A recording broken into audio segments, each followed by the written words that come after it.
Let's be honest, who doesn't like the idea of getting paid just for owning a stock? You wake up, check your phone, and a major company has deposited cash into your account. No extra work, no selling anything, it just shows up. But then there's the other camp, the index fund investors who tell you to stop overcomplicating things. They want you to buy the entire market, sit still, and wait for decades. So which approach is actually better for the long term? When you buy a dividend stock, you become a part owner of an established company that makes so much profit it decides to return a portion of it directly to you. That cash lands straight into your brokerage account. The core metric here is the dividend yield, which is simply the annual payout divided by the stock price. The primary advantage of this approach is getting a steady stream of income without ever being forced to liquidate your shares. This creates massive psychological stability.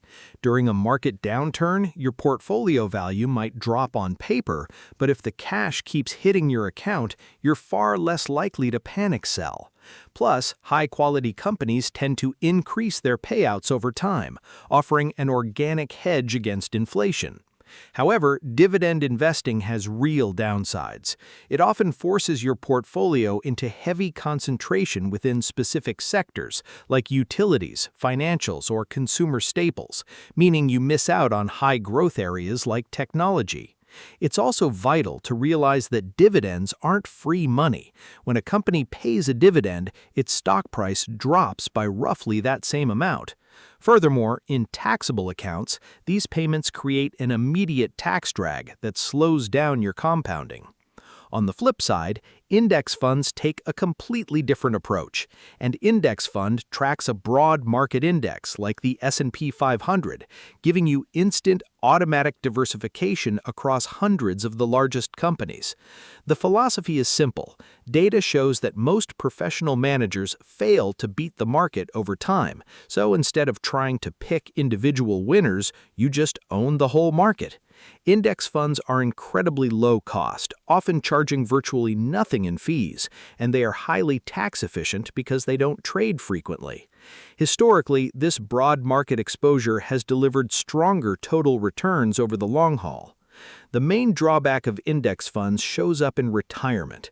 Because they don't focus on producing an active income stream, you have to actively sell off your shares to fund your lifestyle. If you hit a major market crash right as you retire, you face sequence of returns risk, meaning you might be forced to lock in steep losses at the worst possible time. Selling assets when numbers are dropping on a screen can feel psychologically brutal. When you look purely at the numbers, index funds generally come out ahead due to lower costs, broader diversification, and higher historical total returns. But dividend investing often wins the psychological battle by keeping investors calm with consistent cash flow. Ultimately, the best strategy isn't the perfect mathematical one. It's the one you can actually stick with through the market's inevitable ups and downs without panic selling.